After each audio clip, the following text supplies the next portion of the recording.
hello! Hi! It's been a while, hasn't it? Oh my gosh. Do you remember who I am? Do you guys remember? Has it been that long? Well, to refresh your memory, hello, hello! I'm Shin, the internet's resident dead author, and welcome to my bed of roses. Thank you so much for waiting for me. Thank you for your patience over this past week. And even though you didn't know what was going on, even though I didn't have it in me to say what was happening, thank you so much for waiting for me to come back, and thank you for giving me a place to come back to. It means a lot. Oh, tech support! My name is Shinny! That's so right! 10 out of 10 points. That is my name. A gold star for you, tech support. Okay, oh my gosh. Let me tell you what we're doing today. Today, you are witnessing the very first episode of Your Dead Author's Perspective. Your Dead Author's Experience. This is a series that I've been wanting to start for a very long time. So I'm very excited to have you here. I've honestly been a little afraid because I've been worried about messing this up, but it is something that I really, really, truly want to do.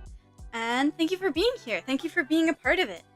And thank you for letting me host it. Oh my gosh, I'm so excited. Seeing as this is the very first episode, I am going to talk you through what this series is, what we're going to be doing, what it's for, why I decided to do it, and so on and so forth. However, for every following stream, and even in this stream, if you wanted to check it out, all of the information is in the description. I mayhaps wrote a little bit too much, but hey, YouTube didn't stop me. I didn't hit the character limit. So I wrote just enough, right? I think so. So yes, you can pop in there anytime to check out what exactly I'm doing if you tune in halfway through. But for now, I can give you the full spoken rundown. In this series, I, Shin, which tech support remember, that's my name. I am Shinny or Shin, but I am, more importantly, your resident dead author. And I am holding this space, to talk about some nitty-gritty details of certain experiences. If you're like me, if you're anything like me, and you've, at some point, stopped your writing to deep dive through a Reddit thread, or people's personal blogs, or people's, vlogs on, I don't know, whatever social media you're on, because you were researching a particular topic and you wanted, a witness account, a personal human being's account of what it is like to have that experience, or to compare how different human beings respond to the same experience. This is for you. This series is probably made for you. Because I've been there. I've been there so many times. And when I do these deep dives to figure out, it can be for so many different things, I've noticed. It can be how certain people with a certain disorder live, how certain people from a certain culture interact with a certain thing, how even white weddings. Recently, I've been writing a white wedding, and I'm like, oh, I don't know the ins and outs. I don't know what happens in the bridal suite. So it's such a broad range, and I'm like, I wish there were spaces where people could share their experiences for writers, with literary uses in mind. Be that phrasing it in a way that is digestible or applicable to use in fiction, or just to give knowing consent. Because what happens to me on some of these deep dives is I start to question whether or not it's okay to engage with people's posts these ways. Even though people are putting their lives on the internet, right? And we're like, oh, well, if it's on the internet, then it's fair game. But it's not really like that, is it? There's an extent to which, morally, I face a bit of conflict of oh, is this technically appropriating this person's experience for use in my fiction? And there's no clear answer to that, right? But I wanted to set up this space where that discussion is encouraged, not just permitted, but also encouraged, where I am telling you that I would like to share my experiences, and if anything I say, even if just the smallest sliver of it, because I'm not a crazy entertaining person. I mean, like, lifetime wise. Not, like, I haven't had super outrageous things happen to me, but things have happened to me that maybe will be of use to someone somewhere. And I'm telling you that I will try my best to put into words some of my experiences, and if a small fraction, if the smallest sliver is useful to you, it is yours to use. Essentially, that is the premise. In a lot of words, that is the premise. And I am opening the floor to discussion because in this space, in my bed of roses, I recognize that art is collaborative. That even if I were to try and, like, wall myself up in my room and decide I'm gonna write a story, and I'm not gonna tell anyone that I'm writing a story, I'm not gonna ask for anyone's input, I'm not gonna show it to anybody until it's done, art is collaborative. So, okay, I bastardize my own experiences first, where I will go through something, and if I want to apply it into my art, I will blend it up, I will chop it into small pieces and pick out the parts that I think are relevant to my fiction or to my literature. So first and foremost, I do it with my own experiences, but I would be naive to deny that I do it with the experiences of others. That is just the reality of art making, and it's a little harsh to admit, but I don't think it being harsh to admit means it shouldn't be admitted. So we're gonna run with that. We're gonna run with that understanding throughout this series, is that we bastardize the experiences of others. We strip them of context, and we decide what is and isn't relevant to include in our art. And that's largely because our individual worlds are far too small. Especially, I'm a fantasy writer. I should have started with that. I'm a fantasy writer, so I build worlds from scratch, and my world on its own is nowhere near vast enough to establish an entire world from scratch. So I have to, maybe not have to, because that makes it seem like, I don't have a choice, but I have a choice. I choose to pull from the experiences of others to help fill the gaps that inevitably my world has, and make it unfeasible to create an entire planet from scratch, because it does take a village to write a story. It does take a city, a country, an entire planet to write an entire planet. Who would have thought? And yeah. I didn't know where I was going with that. Hold on. What I'm trying to say is that experience of bastardizing what other people go through for the sake of world building your own world, it happens. It happens. And we can decide for ourselves individually as artists what is and isn't okay to do in that process. So while this space, the information is the ingredients, exactly, tech support, thank you. That is a perfect way to put it, is that treat writing a story like baking a cake, right? Maybe you run a chicken farm, so you have the best eggs in town, but maybe you don't grow wheat and you need to go ask someone else for their wheat to help you make their cake. Are you going to take all their wheat? Probably not, but you're going to take what you need to make a cake. And maybe you don't have all the techniques ready to make a cake, and you need to have someone mentor you through the steps of getting your frosting consistency just right. Yeah, exactly. Tech support, that was a great metaphor to use. Thank you. I have notes, so you're gonna hear me flip through papers occasionally, because I was like, there's no way. Even with the notes, I'm getting flustered and losing where I am. So you might hear the paper rustle from time to time. They are not very thorough. They are just bullet points, but I need I'll take what I can get. My next point is that, like tech support, just butt it in a little bit. Butt it in sounds so rude.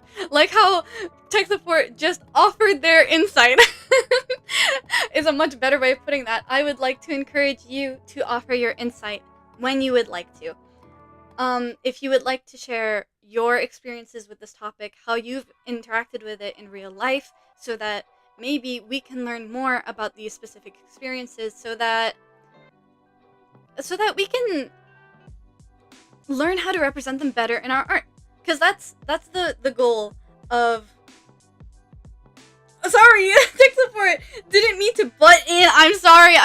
That was a poor word choice on my part. You did something excellent. You are setting the perfect example, my star student. Yes, I was saying that feel free to butt in with whatever you would like, because this is first and foremost a discussion. We are, and I have this I think in the description, we are on a journey to figure out how to link real life, tangible experiences to our fiction and literature. And the purpose of this series is to try and, in collaboration, in discussion, figure out how we can do that, what ways that can be done, and like make a hub where information about those topics can be exchanged with the knowledge and with the consent that they can be referenced for the purposes of art making. That is my dream. That is my biggest dream for this series. And this is also in the chat, but how do you, well, the description is, how do you engage? If I'm inviting you to engage and I'm encouraging you to engage, how can you do that? The live chat is wide open. See, this, I got ahead of myself. That was what I was going to talk about. The live chat is wide open. It is yours to use. Please read the chat rules if you are going to use the live chat, but they're pretty commonsensical. Don't be mean to anyone. Don't post anything in there that is unsafe to you. Be aware of your privacy and the privacy of your art, because this is a public space. So if you spoil your story, you've spoiled your story publicly. I'm sorry, man. I don't know what to tell you. But your safety and the safety of your art is more important to me than your engagement. So please take care of yourself first and foremost, but engage if you would like to. If you don't want to use the live chat, or if you missed the stream and you're watching the VOD, the comment section of the VOD is also wide open, and you can use that however you like. It will probably be a little bit more relaxed, a little bit slower paced, where I will be able to take the time to read what you have put and respond to it a little bit more thoughtfully than I can on the fly as I'm doing it live. But unfortunately, I won't be able to add your contributions to the whiteboard, so you win some and you lose some. I haven't talked about the whiteboard. We'll get there. I shouldn't get ahead of myself. And otherwise, you can always use the community tab at any point. If you want to talk about a topic we've discussed, or bring up a topic we haven't yet discussed, the community tab is yours to use. And you can even give us specific examples of your work, should you want to. If you want to share a piece with us, if you want to share a small blurb of writing, that would be the place to do it. And we're always happy to see what you send our way. Just know, this is actually word for word written. This is probably the largest part of my notes. And it got completely copy-pasted into the description because I find this very, very important. Just know that by contributing? Yeah. Just know that by contributing, you are putting your words and ideas in a public space. You're entering the same contract as me, giving the community, be that the rosebed, i.e. all of you, all the people right here. When you enter my bed of roses, and the people who stick around for longer in my bed of roses, you all are the rosebed. Or passersby, because my long-term goal is that this series is something that can be referenced from the outside without any loyalty to me, to Shin as a person, so that anyone can stop by if they have a question, and this is something they can reference. So be that people in the rosebed or people who are just stopping by to research the topic that we are discussing, you are giving them the same permission that I am giving them to bastardize our contributions. But it's the internet. It's a public space. That was going to be the case anyhow, but I just want to make that abundantly clear. Oh, my next bit of notes is explain the word bastardize. And I'm going to try my best. Because this is a word that I've selected and I've thought about a lot, but again, I've not really had the opportunity to discuss with others. I understand that it's a very harsh word. I understand that it, like, bastardize, like, oh my gosh, you're abandoning your children. Or you're stealing someone else's children, holy moly. But I don't want to use the word appropriation, because while conceptually they are a little bit similar, appropriation is addressed as a much more pressing issue, as it should be, in the cultural scope. And this is one of the future topics that I would like to discuss, is the cultural appropriation, and you'll learn at around that time that I prefer to use exploitation in that regard. So I prefer cultural exploitation linguistically over cultural appropriation. However, I do recognize that the word appropriation is more heavily linked to the cultural aspect. So for the pure lack of confusion, bastardize gets my point across in a way that people understand better. And by bastardize, I purely mean what I was talking about before of taking small elements out of context and installing them into your story.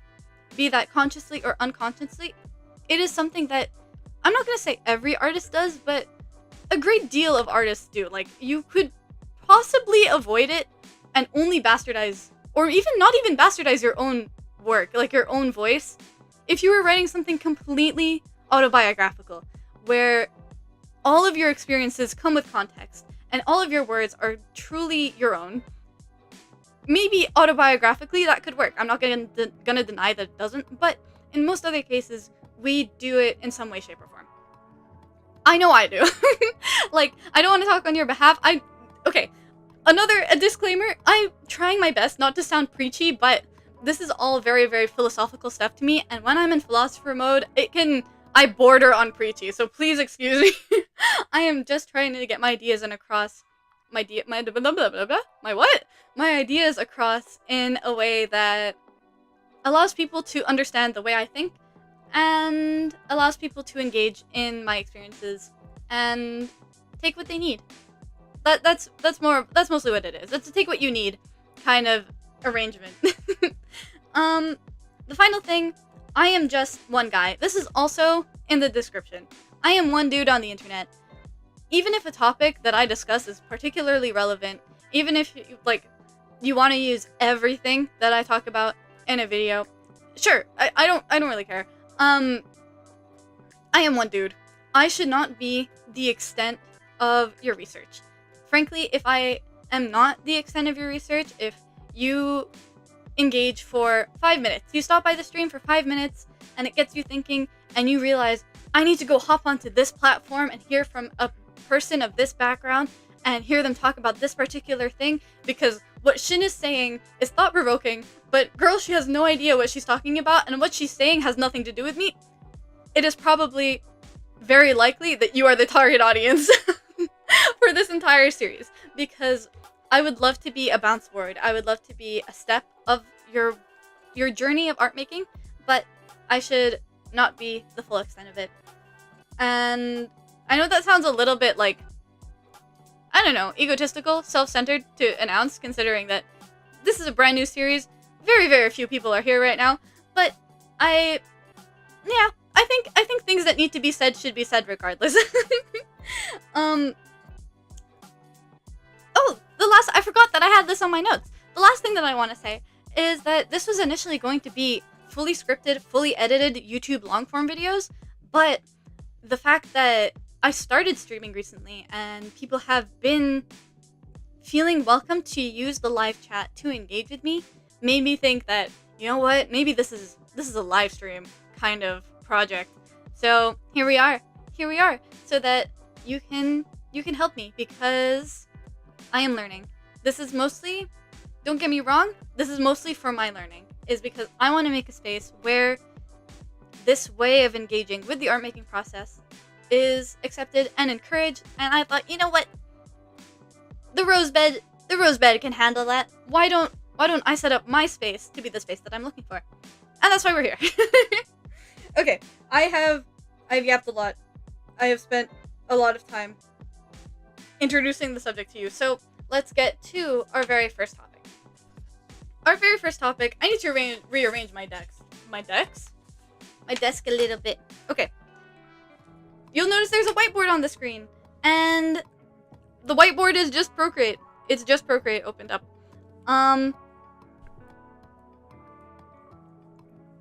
Let's write it in the middle. So I'm going to write down whatever I say, or like key points of whatever I say in this whiteboard so that we have a visual aid, so that we have a roadmap and we can go back and we can see what happened where and what led us to what. So today, our very first topic for the very first episode of Your Dead Author's Experience is grief. And I'm going to start off by giving you some context. Not because I think that you need the context, because once again, this is all about bastardizing without the context and just taking the experience and taking what you need from the experience. But as people gathering information, it's like citing your sources, right? Is that you have to be able to assess the relevance of what I say. So in order to permit you to do that, I'm going to give you some context as to why it is grief and where my experiences take root from. So, for context, my cat, my Kinderwinder, passed away last Monday. So it has been an exact week today, and I am trying to get back at it. And I've decided this is how I want to do it, is that I'm going to kickstart this series, and I'm going to talk about the topic that has been whirling around in my mind for the past week, because I've been simultaneously experiencing and thinking very hard about grief in the experiential sense in my day-to-day for the past week. And of course, as an artist, I can't fully separate my real life from my art, so I've been thinking about it thematically in the storytelling sense. Oh, thank you, tech support, for the flowers, for the bouquet. Thank you so much. Yes. So that is why it is going to be grief. So I've lost a pet. Okay, so that is particularly why I wanted to bring this up, is that I have lost a pet. So while that is very, like, it's a valid reason to experience grief, and it's a valid reason to experience grief to the extent that I've been experiencing it for the past week, it is understandably different from losing a human being. So my experiences are going to be different from the loss of a human being. So contextually, maybe not everything I say will be relevant if your story includes the loss of a human being. However, grief in and of itself is overarching, you know? If that makes sense. I'm going to try my best to stay as collected as I can. And because this stream is not for my mourning, I've been mourning for the past week. So please don't misunderstand the fact that I'm trying to, oh, my AirPods are connecting to the Procreate. Yes, so please don't misunderstand my trying to keep my mourning from you as the fact that I'm not mourning. I am trying to set aside being Shin as much as possible to give you this episode as your dead author rather than as Shin. Yeah, that's all I'm gonna say on that. Okay, let's start with the very first thing. The very first thing I want to talk about is this particular phrase, because people say it. Obviously, it wouldn't be a phrase if people didn't say it. So this is a phrase that I have heard a great many times, and I'm sure that most people have, and that is, everything happens for a reason. Give me a second to write that down. For a reason. And I personally do not like this particular phrase. Oh, it's so off-center. Oh my gosh. Sorry. Let me put that in a place where I half appreciate its its location. Yeah, so this particular phrase, everything happens for a reason, I don't like it. I know that it brings a great many people comfort. So I'm not gonna sit here and tell you that it's bad. That is not the purpose of me pointing this out. This is purely my explaining that I don't like it, and that is an opinion that can be had.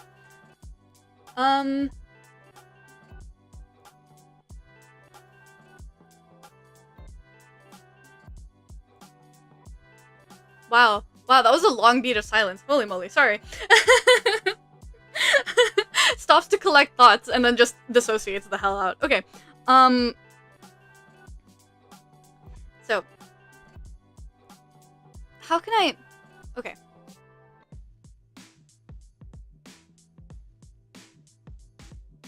I believe things that bring you comfort are of the utmost importance. So I really do not want to say that this phrase is bad by any means. But I find that giving it unprompted has hurt me in the past. Where I can tackle it with maturity now, but when I was younger, there were times where this particular phrase would really get me bent out of shape. Because to me, and this is not necessarily what those people were implying, but to me, when I receive it, it gives the implication of what happened to you was inevitable, which can bring some people comfort. I'm not going to deny that it does. It does not bring me comfort. It actually has quite the opposite effect on me. I think that stuff happens. I prefer everything happens full stop. That sometimes things happen with no greater purpose, for no particular cause. They just happen, and we are left to deal with the aftermath of them having happened. So, I prefer, instead of everything happens for a reason, everything happens and it's up to you to give things meaning. So, how can I write that in like shorthand? Everything happens.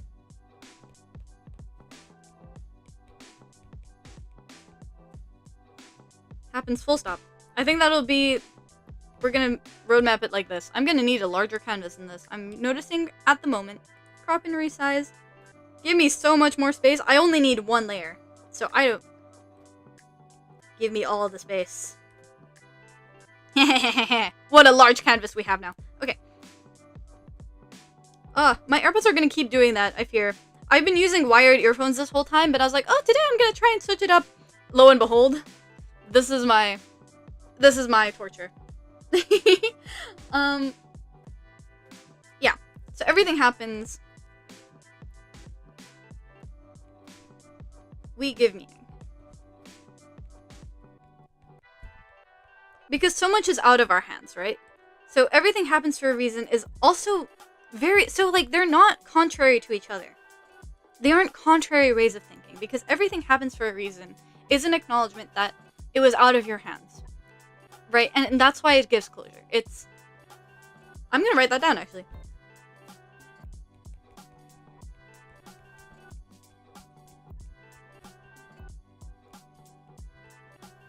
Yeah. It was out of your hands. There were things you couldn't predict and forces you couldn't control that led to things going down that way. However, to me, it's always felt like there was some greater cause that you sacrificed for, or that a sacrifice was taken from you for, and that does not give me personally closure. So I prefer everything happens, and then what we do after gives maybe not meaning or purpose, but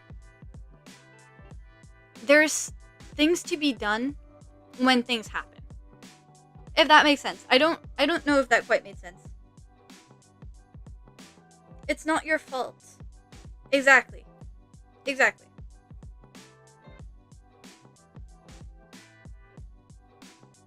Yes, exactly, tech support. That it's not your fault. But it's what you do with what happened that gives it meaning, correct? So if a terrible thing happens to you, I don't believe that it was written in the stars that that terrible thing had to happen to you. or that for some greater cause that you don't know, it was the price to pay for something to go well for you. Because, like I said, that just doesn't give me personally closure. So, instead,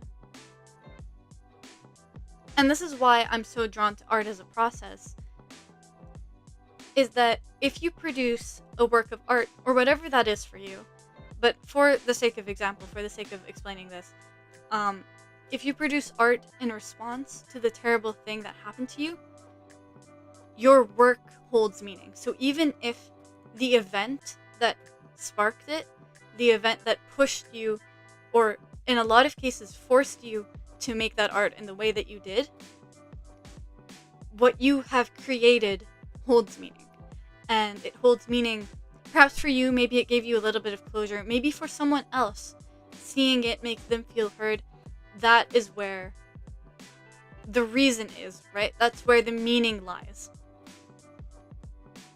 At least as far as I like to think about it. See, this whiteboard thing was a good idea in my head, but I'm kind of like, I talk a lot and I don't know how to sum up what I say in like 3 words or less. We give meaning, or we create in response, I suppose.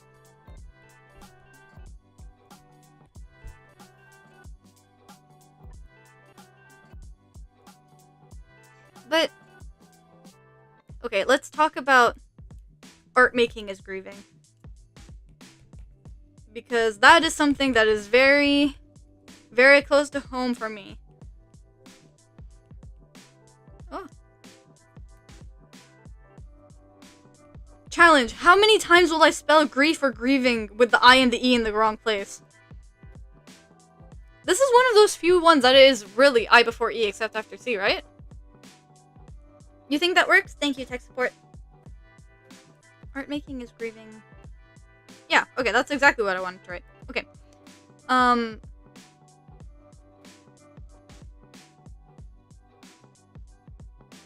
For me personally, because I spend a lot of time in my head reflecting on things that have happened and things that I'm feeling, and a lot of time producing art in response to my feelings, I sometimes worry about my ability to stay present.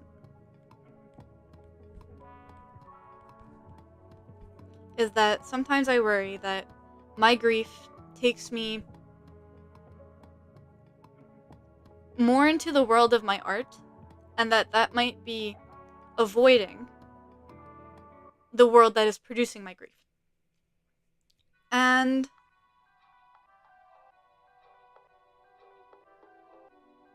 I think we experience a lot of guilt for how we grieve.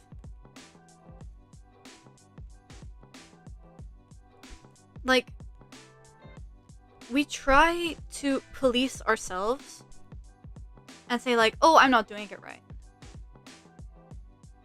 Because staying present is a criticism I've had for myself for a very long time. But this past week, I've learned that withdrawing into myself to reflect is directly sitting with and picking apart my own feelings. So, while I was worrying about staying present, I was actually very hands-on getting messy with my feelings to understand them as much as I could. And that felt almost contrary to my fear of staying present. So I'm not quite sure which is correct. I'm not quite sure which is more true. If I close off and I stop being here, or if I choose to feel in every way possible for the sake of my art. I just know that my presence and the art are related, and I'm not sure if it's a positive relationship or not. But, okay, let me write that down before I move on, because I was going to go sidetracked into our another branch right here. Staying present. Let's write this one as reflection. And elbow deep in emotion.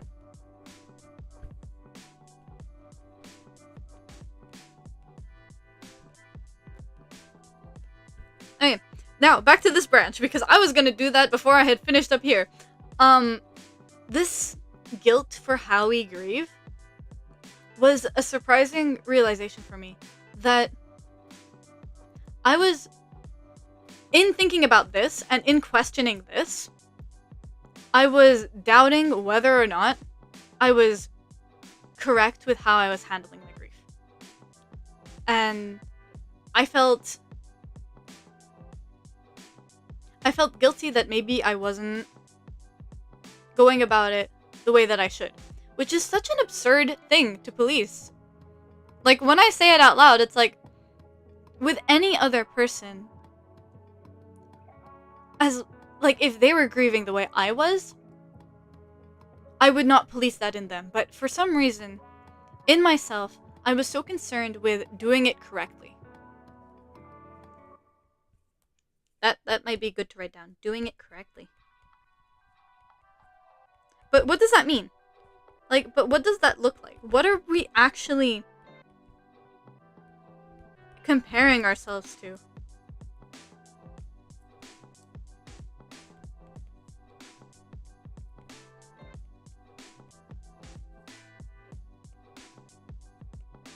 Like, who outlined what correct grieving looked like? Because once I was thinking about it, well, okay, but then what's the right way to do it? I couldn't come up with anything.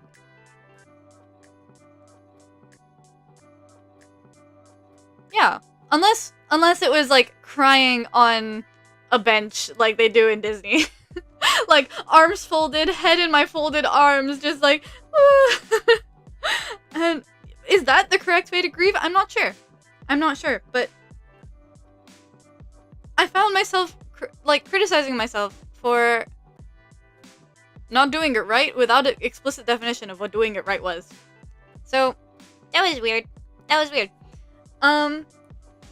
Let's start a new branch. Let's start a new thread. This single-handedly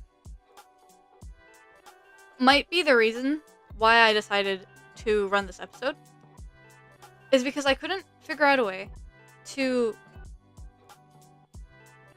express that I had never seen grief displayed like this before. Is there a real, true way to grieve? That's so right, Sport. I'm gonna put that here. Is there one,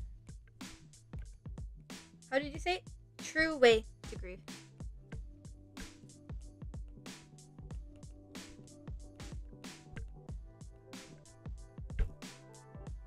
Yeah, exactly.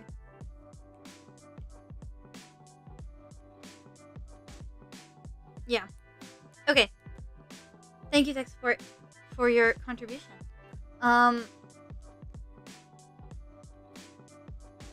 I think this is more of a Shin specific rather than musing.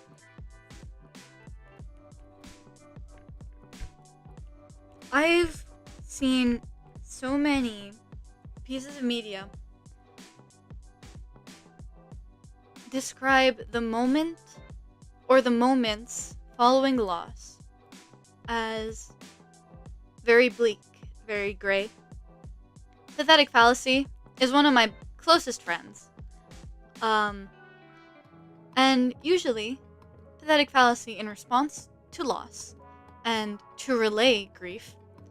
Oh my gosh, get out! Get out! The freaking pop-up comes in and I'm like, wait, I was in the zone! Yeah, that it's usually very bleak, very gray, very black and white. But on the way back home from the pet hospital, like the pet ER that we rushed my kinder to, it was so bright out. The trees have started to get their color back. And as I was looking out the car window, I was like, wow, it's so colorful outside. Because all I've ever heard of was it being dark and bleak. It really stood out to me that what I was noticing was just how colorful everything was. And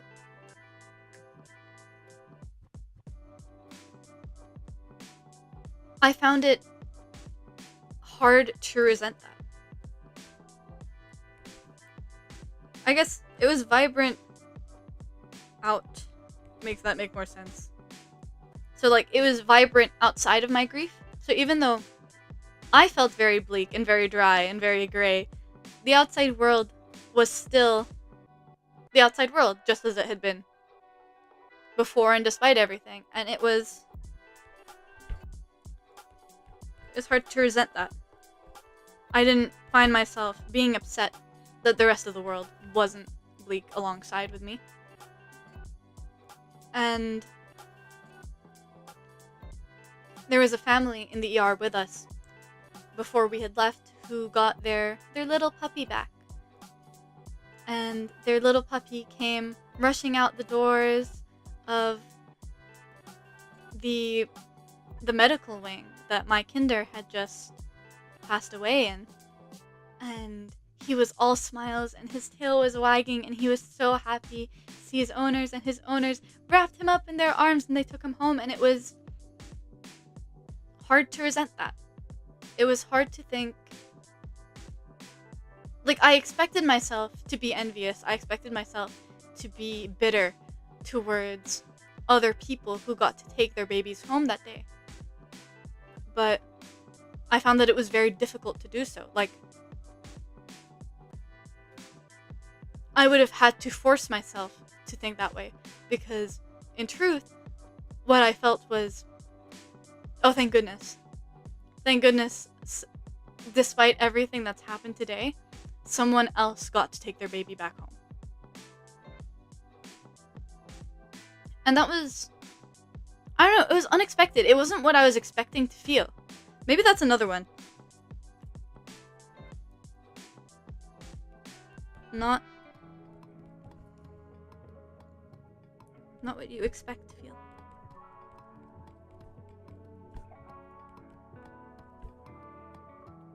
But then, and on one hand, it was comforting that the entire world was still on its way, right? That even though I was heartbroken, there were people who were experiencing unbridled happiness. And I found closure in that. Absolutely disappears the moment you walk back into your house.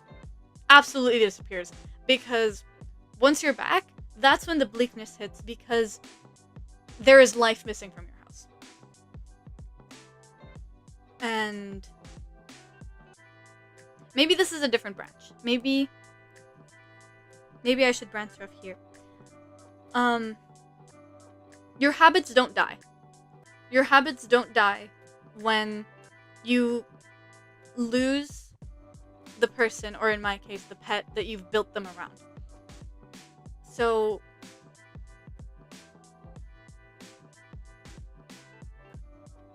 I'm contemplating how to say this, because this is a topic thematically, I guess. It's more of a topic than a theme because it's not overarching enough to be a theme, but it is a topic that comes up in my work. So sharing it with you is also sharing something that went into a piece of work that I can't share with you yet. But to be completely honest, I don't think you can plagiarize my work from this alone. That even if I talk about this experience and these feelings word for word, you will not produce the same thing that I have produced with, as tech support was saying, with these ingredients. Like, your characters and your particular storyline are so unique to your characters and your particular storyline that there is absolutely no way that you can take this particular idea and perfectly replicate what I have done. So I'm not so much afraid of sharing it with you in fear that, oh, you're gonna steal my ideas, as much as I'm trying to figure out how to explain it without accidentally spoiling my story for you. Okay, you know what? Okay. I'm introducing you to themes in one of my stories. So, some spoilers, I suppose, but I'm going to try to be as vague as possible.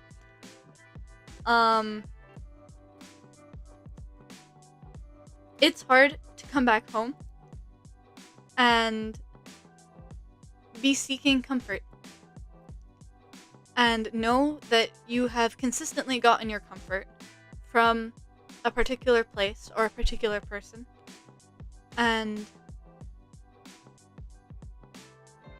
find that your body completely on its own seeks out that person. And in your process of seeking comfort, are brutally reminded that the person who is giving you comfort is the one that you lost. Again, how do I narrow that down into 3 words?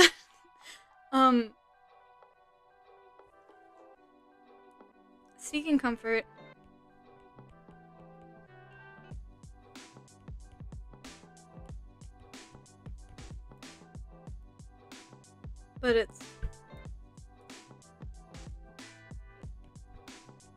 But your comfort was the person you lost, I guess. Sums up what I said.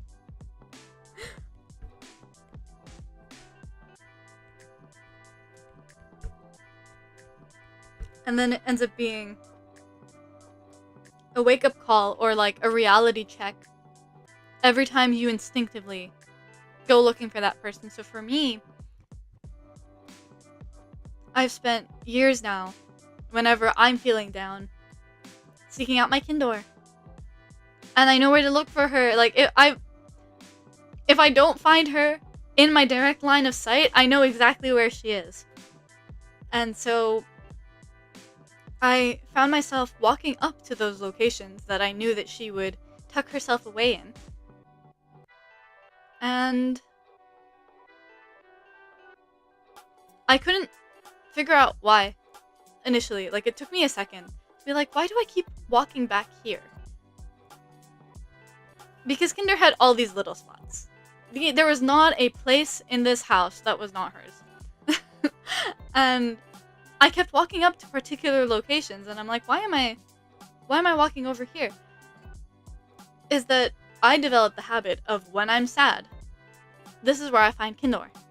And that's where I can rest my face in her coat, and I can take a big sniff of her fur. I like Huffing the cat. You know, the Idia Shroud? Oh, what is it? Like the little chibi ending animations in the anime? Where it's like, I want to huff the cat. That was me with Kinder. Every time I was upset, my go-to was huff the cat. And I was still seeking her out to do that.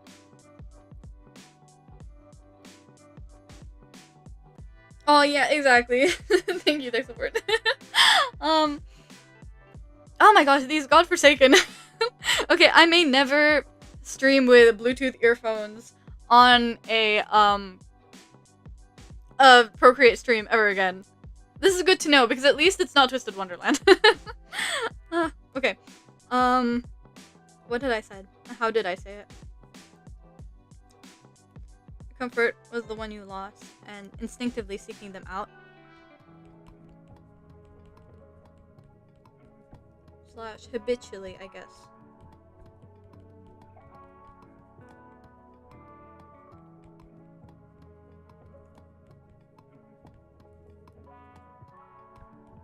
And then the reality check. when you realize that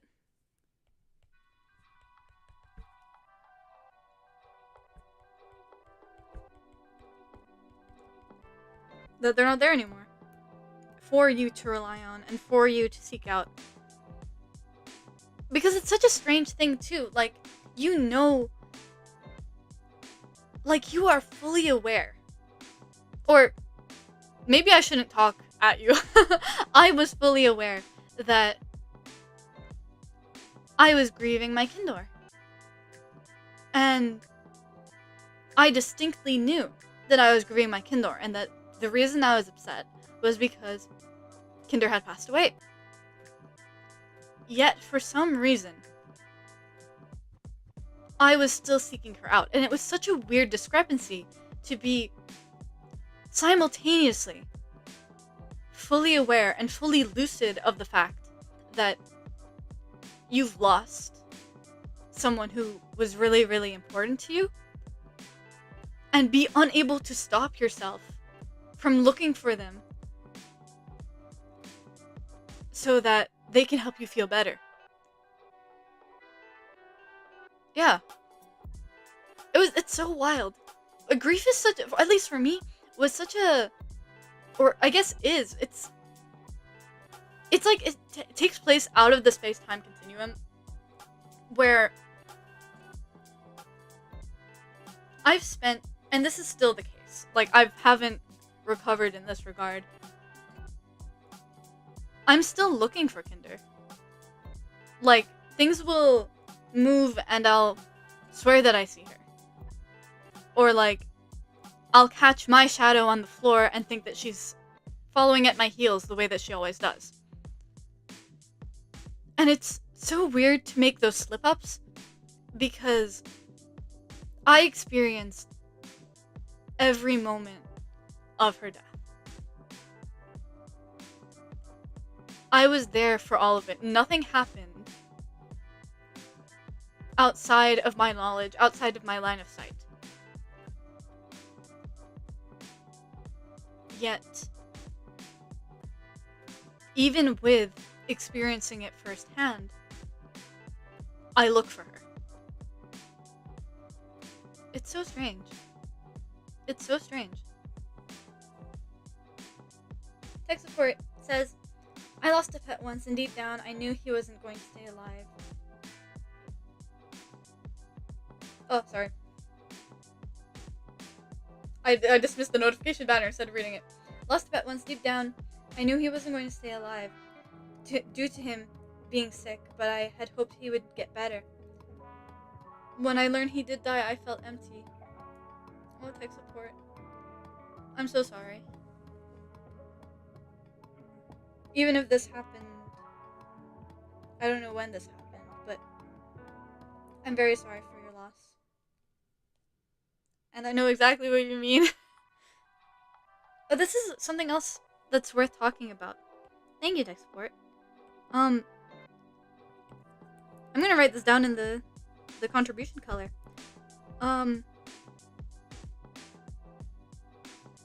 You said, I'm just gonna write your words, due to him being sick. Like, okay. So,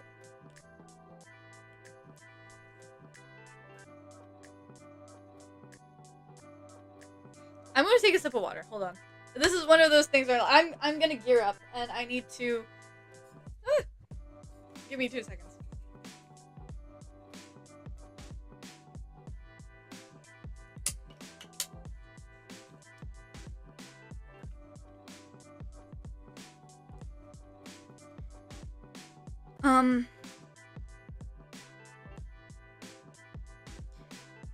Kinder Windor, the legend herself, had a pre-existing heart condition that we knew of the moment we took her to her first vet visit.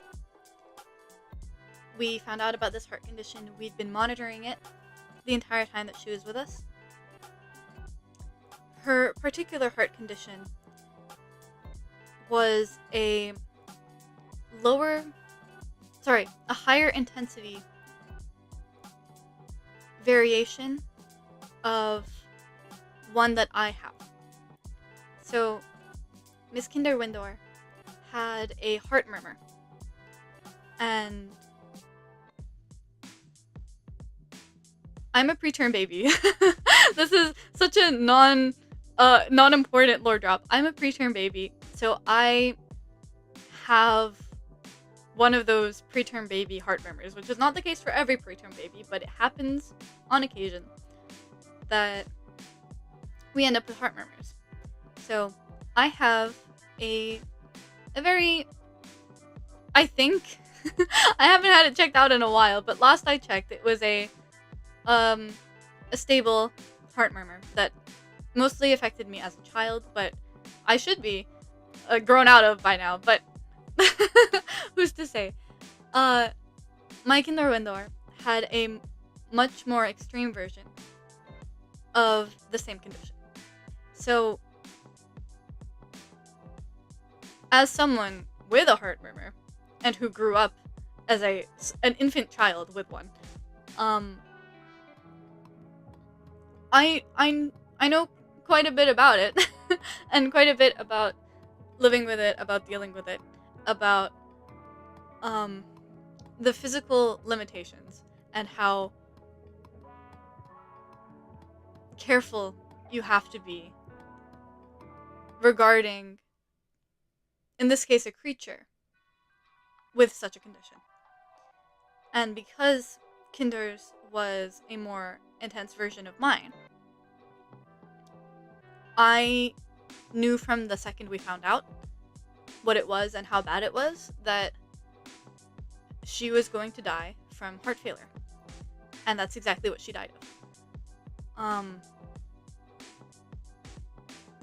But it's so strange that even in knowing that, and this is particularly relevant if what you're writing is like this, a pre-existing condition, one that your MC or like the characters are acutely aware of. You can anticipate that they're going to die. Like, you know for full certainty that if they go out, it'll be due to this condition. And in a lot of cases, or in specifically my case with Kinder, exactly what it's going to be.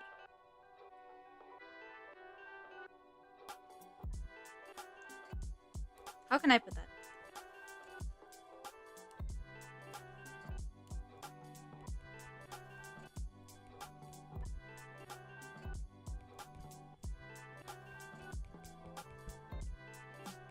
And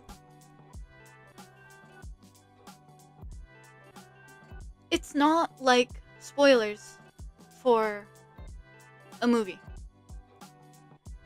It's not like being told, oh, this character dies in the end. Where when you're in a movie theater and someone tells you, oh, this character dies in the end, you'll be like, oh, come on, man, now it's not going to hit as hard.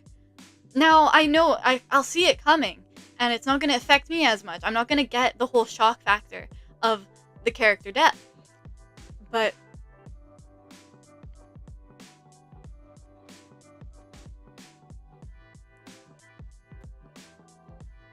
in real life, even if you know that it's coming,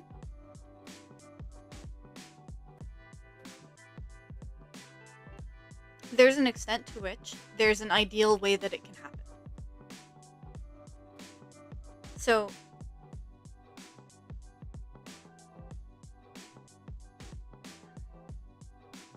as human beings, we often like to try to be 10 steps ahead of whatever the world is going to throw at us. So, we have, consciously or subconsciously, our own delusions of how the sickness is going to win. We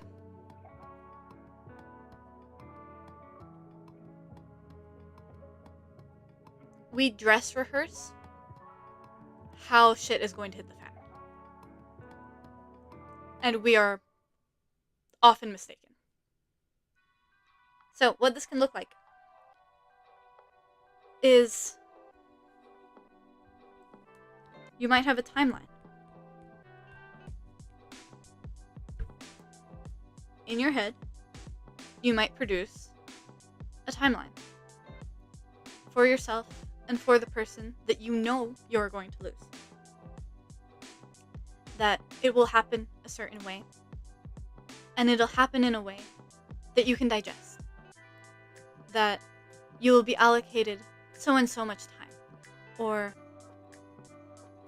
you'll be able to, what is it called? Hospice? Where you bring them back home and you allow them to live out their final days in the comfort of your home, where you can take care of them.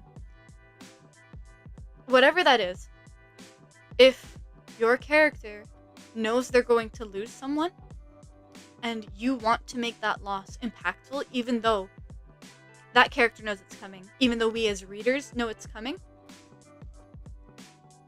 we don't have to know the timeline. We don't have to know that your character A has dress rehearsed a timeline. We don't need to know the ins and outs of it. We don't need to see the fantasy. We just need to see how they are betrayed when their timeline is not how things go down. Because it very rarely is. So, for me, with my Kindle Windor,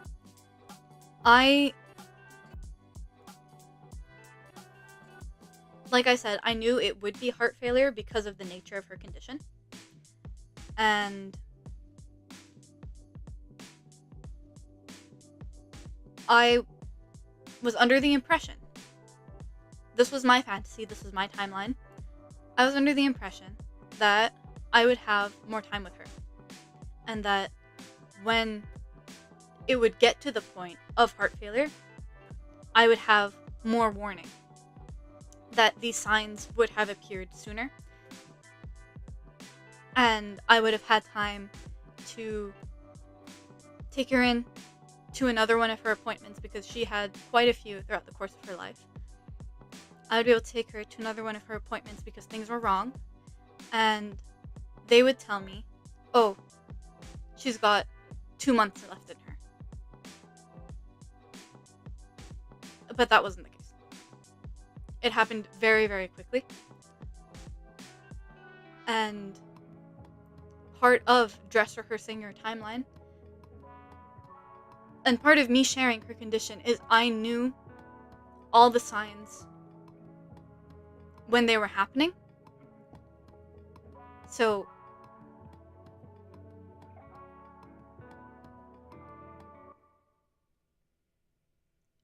between when I recognized that it was heart failure to when she died, it was a couple of hours. But I knew how to recognize that it was heart failure. Is that I had spent so much time committing myself to trying to catch it early. Of saying that I know this is how it's going to happen, and I have to be able to tell.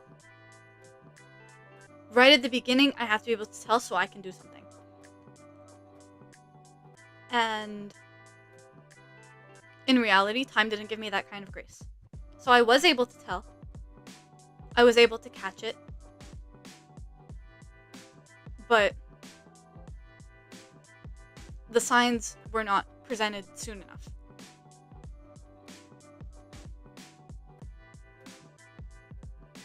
I think that's also important to put. How can I connect that too?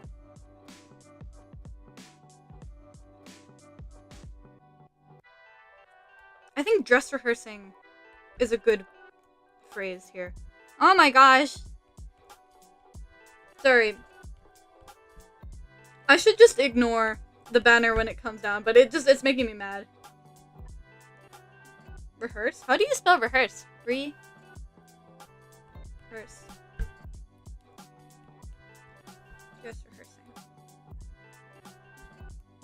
And then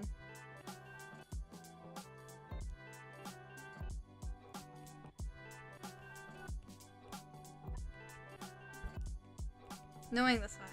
Because when you're close to someone who you know for a fact has a pre-existing condition that will cost them their life, you very likely will know the signs.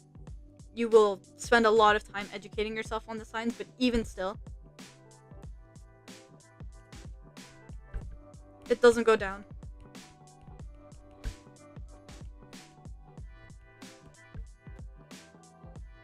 the way you'd like, I guess.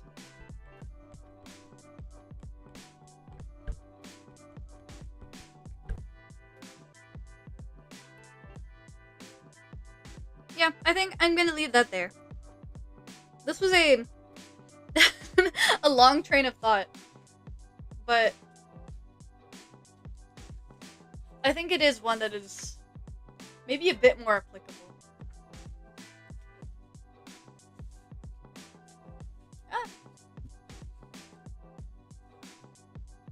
I'm consulting my notes. What else do I want to talk about?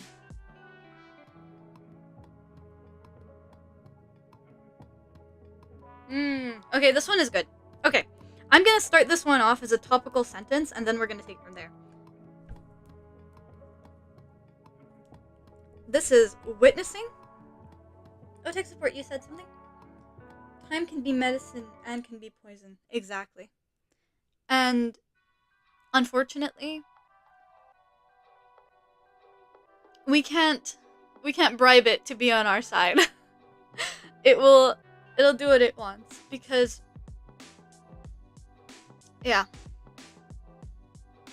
it's so out of our hands. Oh, they're connecting again.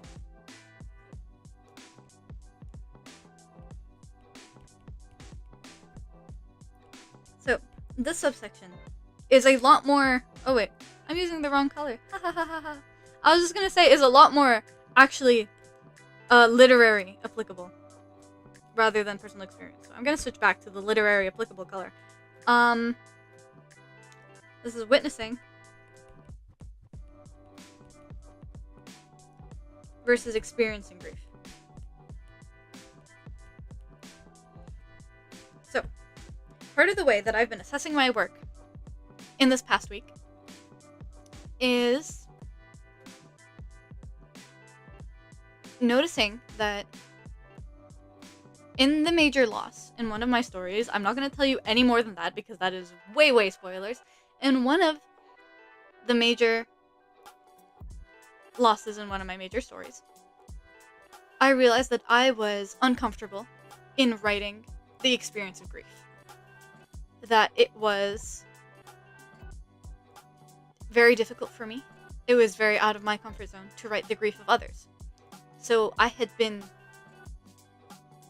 delegating a lot of the scenes in the aftermath of the loss to characters who were not grieving themselves as much as witnessing people they love work through their grief. And I think there's a time and a place for both. But I also think being intentional with this decision and not making it purely out of fear of writing the experience of grief is important. And it really boiled down to, for me, what I had experienced at the time. So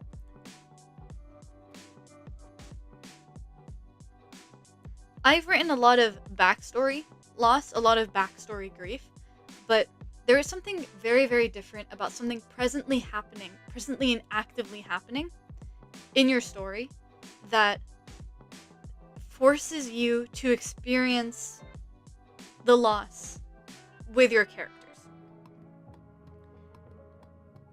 Loss is one of the hardest things to write because you are, or at least for me, I use a lot of acting acting methodology that I picked up in middle school when I was in the peak of my drama kid phase. to write. So I can't remember what the guy's name was, but the guy who had done like the magic if and emotional memory. These are the things that I apply while writing. So to me, writing grief meant forcing grief into myself to mourn the character that had been lost. And I felt that I was not able to connect to that emotion in a way that allowed me to write it, or that maybe I was deflecting so that I wouldn't have to. I'm not quite sure. But critically analyzing my manuscript, in hindsight, I was leaning more towards the experience of watching other people grieve. Because up until that point, that is what I had done. At the point in time where I had written the scene, that's what I could draw on. Was I had seen my own mother experience a very, very big loss. And I could remember what it felt like to observe her experience her emotions. So that's what I ended up leaning further into, because that's what I could draw upon. Yeah.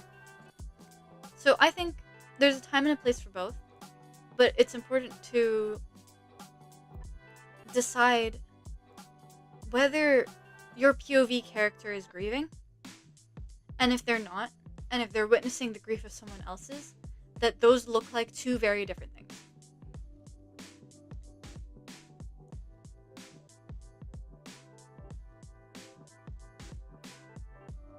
Yeah. I don't know if I have anything to write there. I think it's just an elaboration on that particular witnessing versus experiencing. Maybe we'll write. Is your POV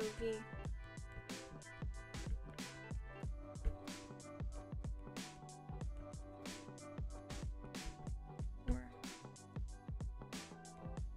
someone they're paying attention to?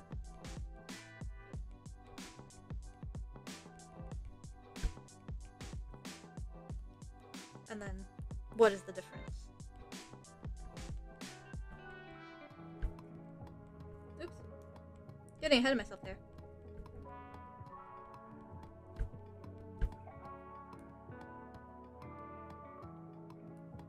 Yeah.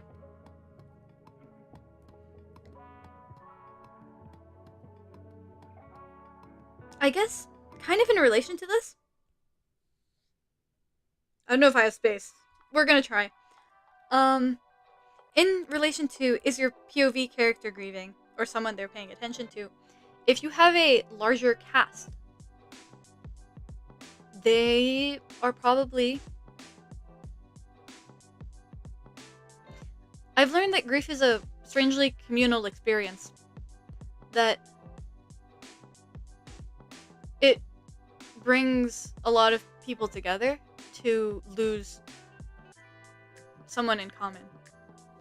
So I guess communal.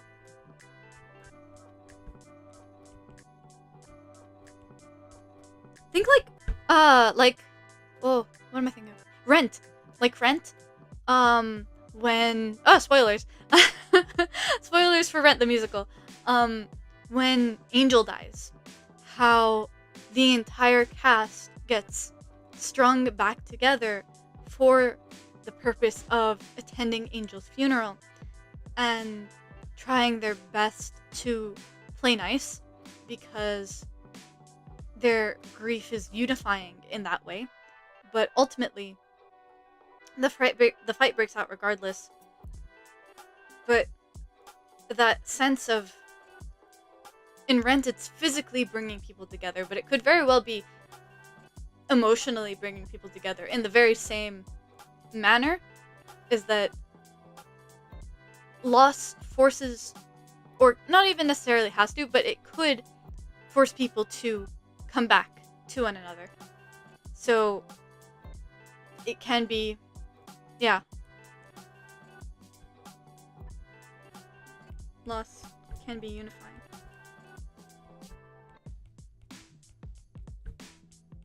Hopefully that's spelled correctly.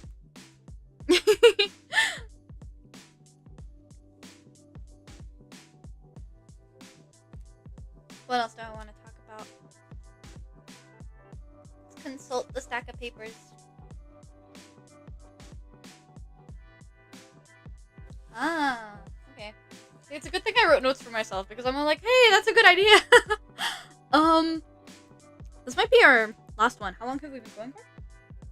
An hour now. Okay. I don't want to run too long. I would prefer if this series is slightly shorter streams than my games. I'm going to... Oh, wow. Yay. My AirPods are connected. I'm gonna write down the note that I wrote for Sadi. What? Hold on. If I can spell, that would be appreciated.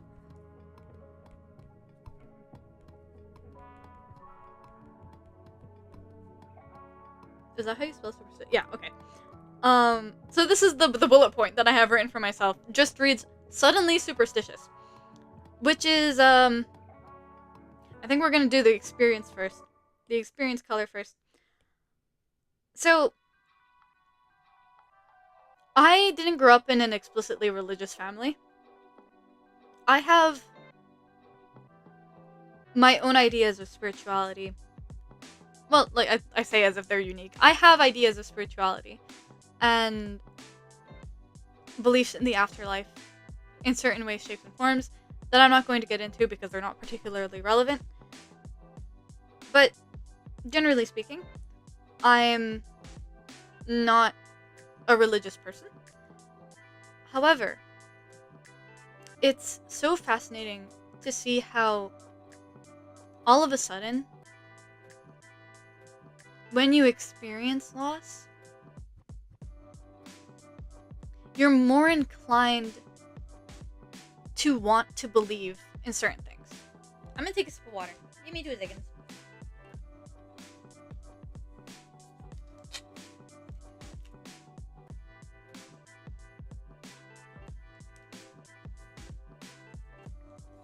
Okay.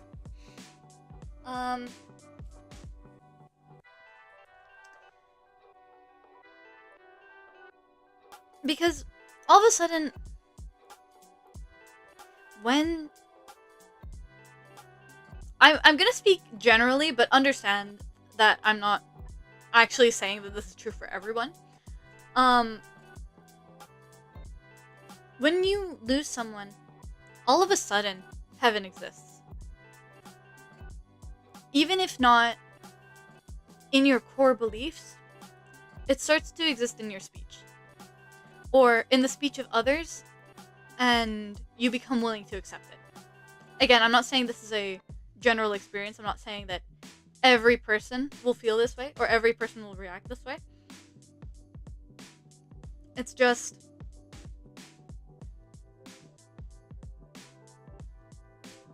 an experience that is partially my own, but also not explicitly my own. And there's no, like, particular person that I can attribute that to. So I'm gonna be saying you, just for the convenience of language. But, hopefully, it's gonna be confusing, but hopefully you'll understand where I'm going. Sometimes saying it's God's plan, exactly, tech support, that people try, and this kind of goes hand in hand with everything happens for a reason. People try to comfort you with their beliefs. That's interesting. Obama meme. That's interesting. People try to comfort you with their beliefs.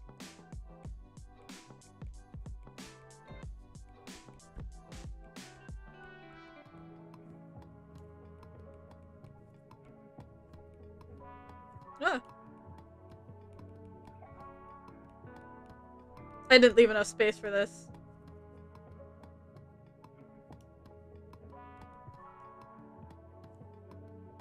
Holy moly.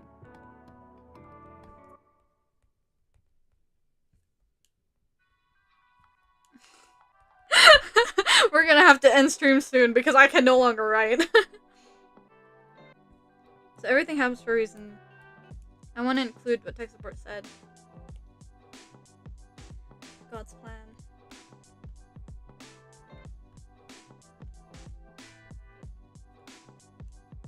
And how that all relates to people try to comfort you. You're someone who believes that, and maybe that's why you felt numb. Sorry, I didn't mean to give you an existential crisis. Surprise Pikachu face. I'm sorry, I didn't mean to give you an existential crisis. But yeah, that's something to think about, right? And I don't mean like as a therapy for you. I'm trying not to put you on the spot there, tech support. But,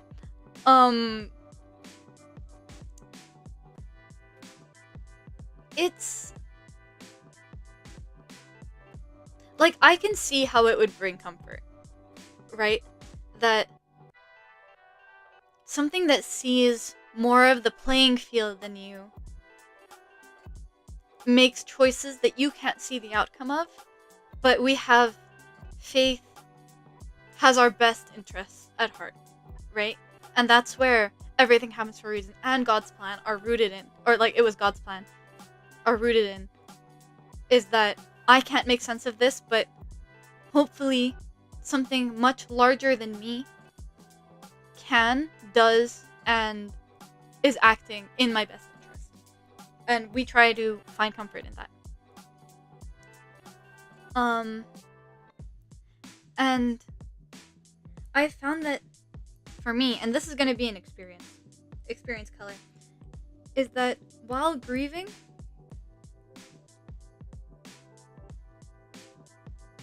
I'm going to put it here.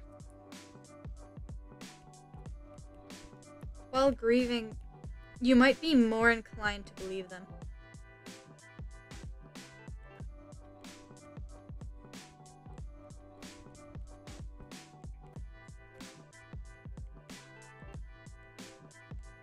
And that's what I mean when I say suddenly superstitious, is that even if it's not your belief,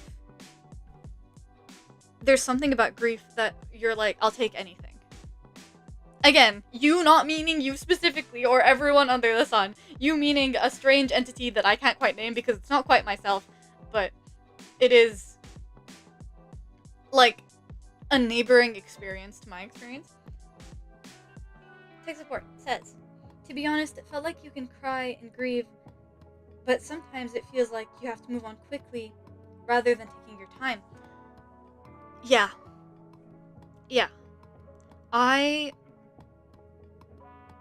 It's so weird to say I'm lucky enough because nothing about this scenario is lucky, but in some weird, contorted way, I'm lucky enough that I've had the week to grieve.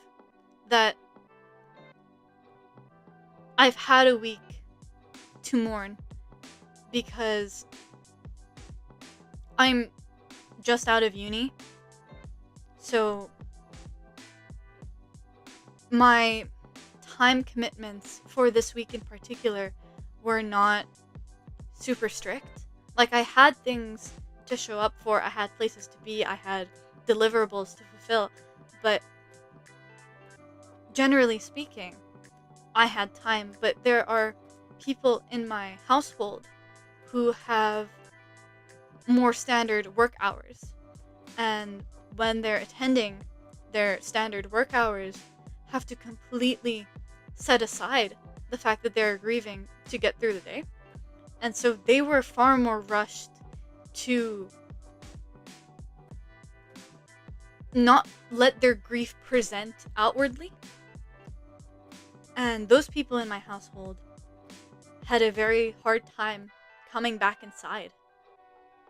Coming back into the space that was missing part of the life that made it the space. So, yeah, I get exactly what you mean. That on one hand, people are like, oh, take all the time you need, but real life is still happening and you have to keep up with it. And it's rather difficult. It's rather difficult because nobody tells you how exactly to go about either.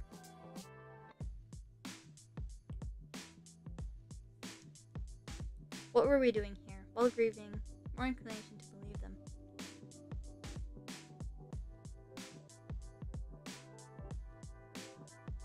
I guess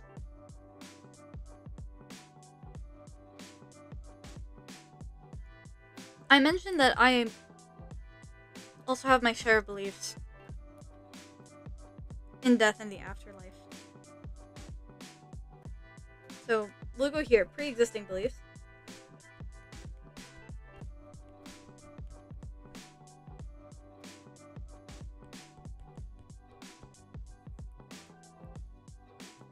And when loss is active, they become less of like casual back of your mind beliefs and more forefront places of comfort.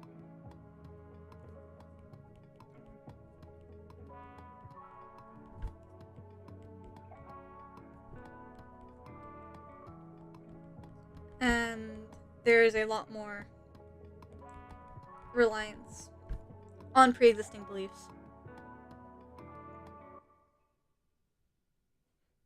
Tech support says, I guess that's why I feel numb. Oh, tech support.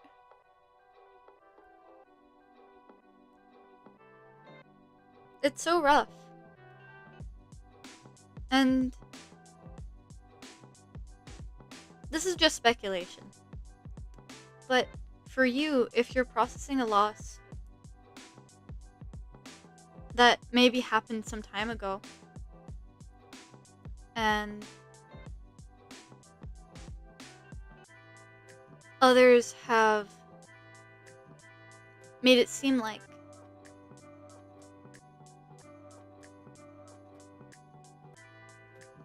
it's past time for the allocated morning time, which is such a weird thing that we assign. Allocated morning time. It might be difficult to revisit it and to process it after it's felt like it's been so long. But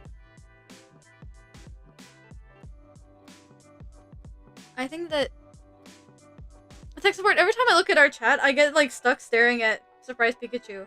And I just like dissociate. I'm like, wow, Surprise Pikachu. But I was trying to say, I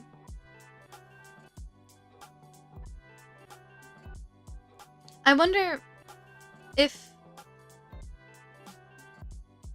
there would be benefit to revisiting it, and that we should stop letting people police how and when we choose to grieve. I don't think it'll ever be too late. Yeah, anyway. Just food for thought. That was a little bit of a tangent. Just food for thought.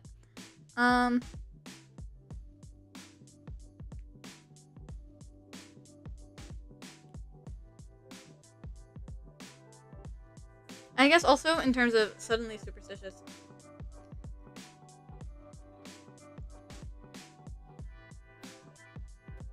There's been a bit of a, I'm gonna say a joke, but it's not quite a joke, but I guess for the sake of understanding, a bit of a running joke in my household of Kinder's ghost being around. The other day, one of the doors in our house opened completely on its own. And we were like, oh, I made a joke about, oh, if you guys feel like we're haunted, it's probably because a ghost walked in through the door of the bathroom. I can't even remember who it was, and someone in my household was like, oh, probably Kinder. And since then, it's been the strangest thing. Like, Kinder's ghost has been the talk of the town in my household. That sometimes something gets knocked over that she was notoriously known for knocking over, and we're like, oh my gosh, it is Kinder's ghost. Or in my grief, one of the things I haven't been able to do, so I have a loft bed, so my bed is elevated. So Kindor, her primary sleeping place was at my feet. So I had a little fold-out chair set up underneath my elevated loft bed for her to hop her way up, so that she had a landing portion, so she wouldn't have to make the full jump by herself. And I haven't been able to shut that chair and move it and put it away. So it's still sitting there, is what I'm trying to say. And on the note of Kinder's ghost, it's like, oh, what if Kinder's ghost wants to climb up onto the bed? And on one hand, I wish I could tell you that I can laugh it off and be like, oh, what a childish thing to think. But I'd be like, oh, I don't believe in ghosts and whatever. But right now, blatantly disregarding it / openly denying it means that there's no possibility that it could be true, that there's no doubt in my mind that it's untrue, and all of a sudden that is suddenly not the case. So I guess it's almost like suspension of disbelief. Kinder has become the queen of curses. Yeah, exactly, tech support. She's haunting us.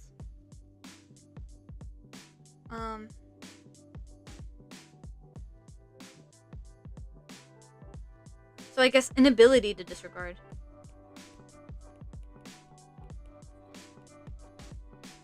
And it starts to feel like everything is a sign.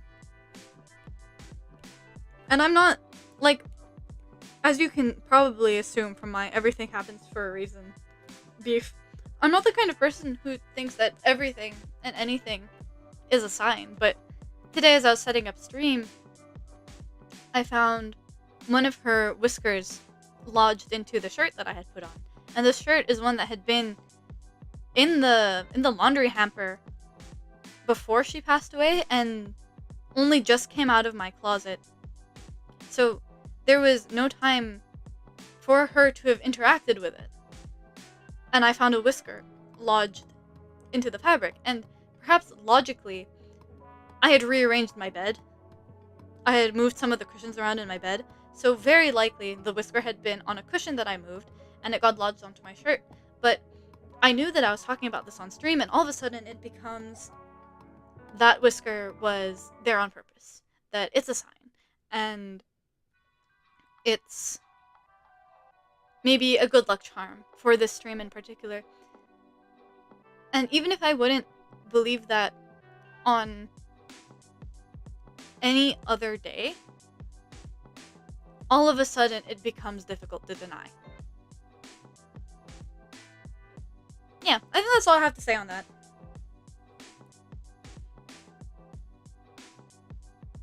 Is there anything else I wanted to talk about? Ooh. Okay. This is also in regard to religion. Let's do a squiggly line from God's plan. And put religion.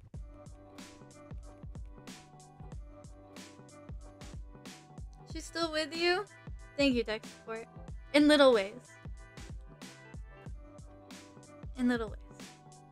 I have collected every whisker she's dropped since she entered my home. It's only a matter of time before I will make the Kinder clone. Okay. I think this is going to be our actual last topic, because I wrote this in my notes and I think it's interesting to tackle. And a bit more literature relevant, because this is something I'm going to discuss in regards to how grief and superstition appear in my work. So, this is the only time that I'm going to, in this stream, name drop a particular project. And we're going to talk a little bit about Bed of Roses, because that is a story where what I'm going to talk about is actually applicable. It's actually what I've put in there. So it's slight spoilers, but something that I think is worth sharing. So,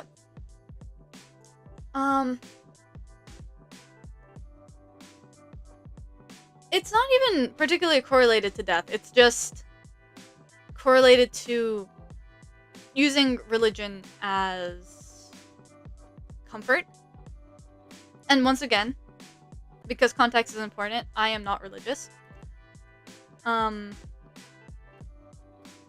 have my share of spiritual beliefs, but I'm not religious, so take what I say with the understanding that I am outside of this particular scope. But in the particular way that I'm going to explain it to you, my input might be a little interesting. We'll find out. Or I could be a little dumb, but we'll see. So what I want to tell you is, and we've been talking about this a while. Tech Support 2 has been offering some insight on this particular regard of religion is used a lot of time to ease how big our troubles feel. And we've talked about this a little bit already, about how like the greater plan, that something larger than you is looking out for you, and how this can bring a lot of comfort to the right people. So I'm gonna tell you that in Bed of Roses, one of the characters, who you may already know, Alistair, is atheist. They don't believe in God in general, and they were not raised on any particular religion. However, 3/5 of the main cast are religious in some way, shape, or form. And during a particular progression of the book, the characters who are religious begin to rely very heavily on their religion for comfort, and their faith in itself bestows upon them comfort, and the habits and rituals that they perform in regards to their faith are meditative in a way that slows them down and brings a little bit of peace back to them. Let me write down as I'm talking, because I'm gonna forget where we ended up and how we got there. So religion, comfort in faith / habit and ritual. And for Alistair, an atheist character, there was envy. I guess. Yeah. Envy from outsiders. So for Alistair in particular, it ends up being that they watch all these people get comfort from something that they do not have. So this is not a conversion story. Haha. I mean, it's a conversion story because the spell that brought the humans to Aesod was called the conversion, but it's not a religious conversion story. Alistair remains atheist to the end of the book. Spoilers, but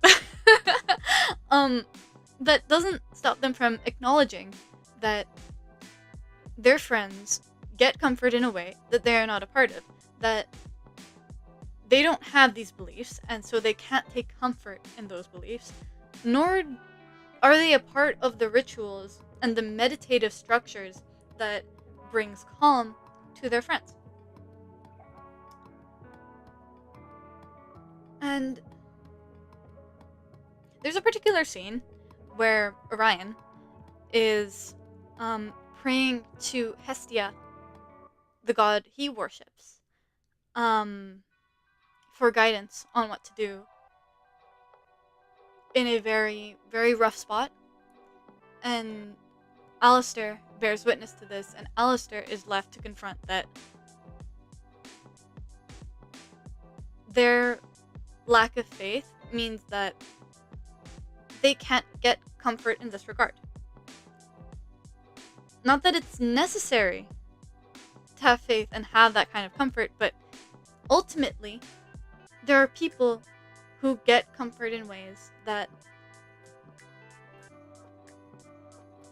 they cannot be a part of, that are simply not for them, and that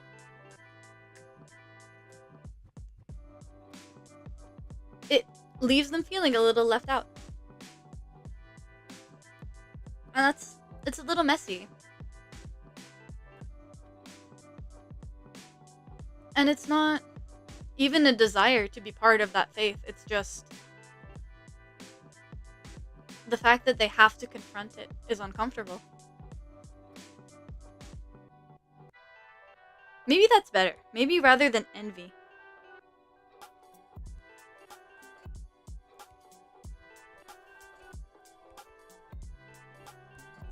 And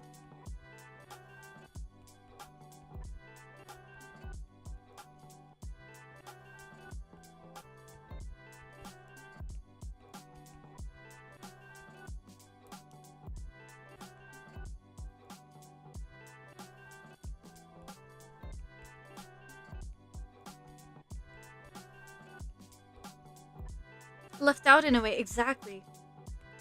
I think that's an excellent way to put it, tech support.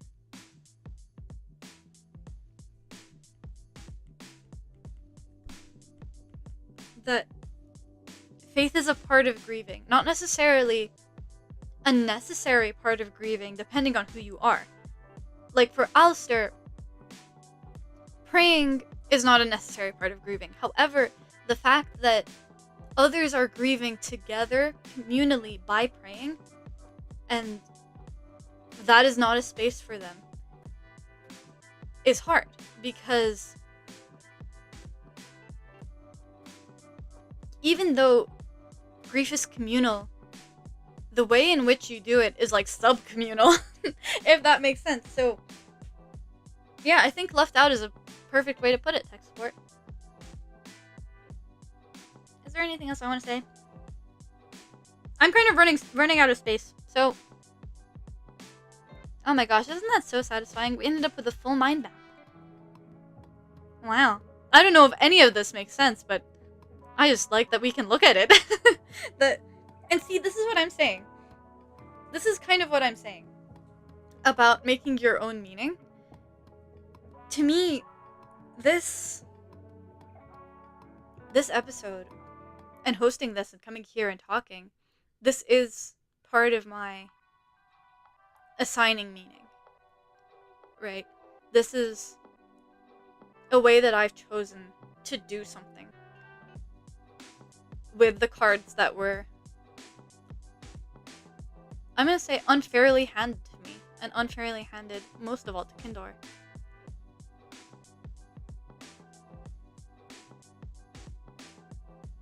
That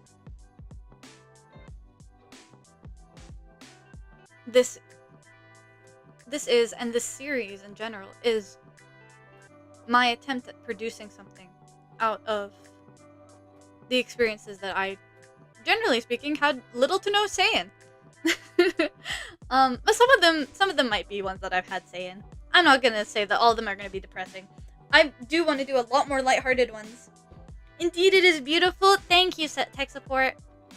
Thank you, tech support. I'm very happy with it. Hopefully the next one will be even more insane. We're gonna need oh my gosh, they're connecting again. We're gonna need the red string next time.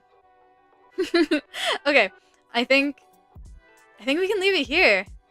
Okay, I'm gonna switch us over to the app screen. Hey! Hi! We're back here again. Did you miss seeing my face this close? I bet you did.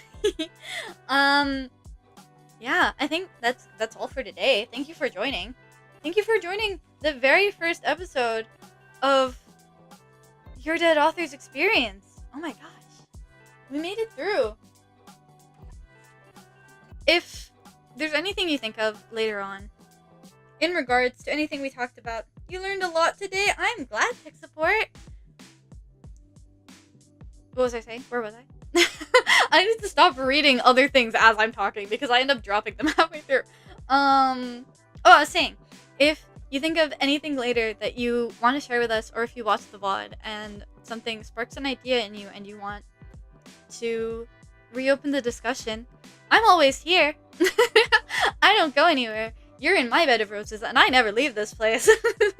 So, the comment section is yours, as I said before, and the community tab is yours. They are made for this. They are meant so that you can use them. So, feel free to use them to your heart's content.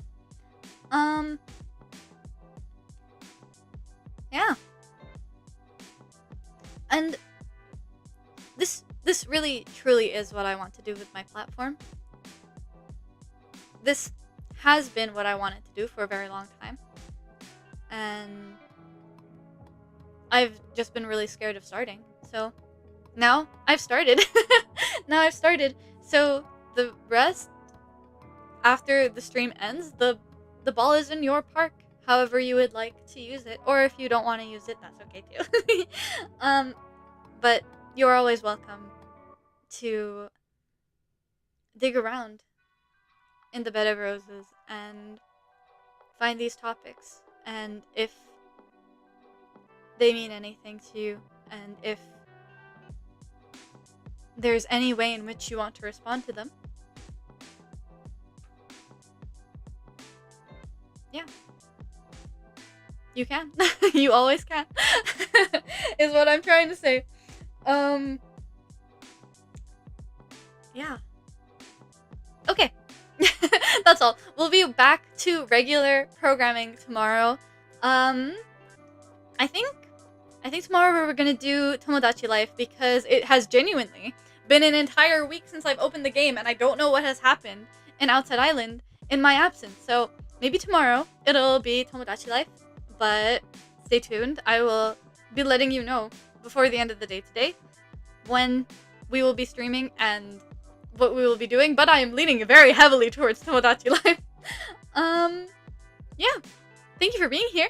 Thank you for letting me think alongside you. Thank you for being there for me to talk at while I run through this stream of consciousness of a stream. Oh, you get it? It's a stream of consciousness. Anyway. Okay. Well, I will hopefully be posting the monster of a spider web that we made to the community tab today so that we can all look at it and admire it together. And yeah, that's all. We did it. We made it to the end of the stream. We made it to the end of the first episode. Oh my gosh. That's so crazy. Can you believe we did that? Okay. That's all from me. Thank you for visiting my bed of roses. I hope you enjoyed your stay. Bye-bye. Bye-bye. Thank you so much.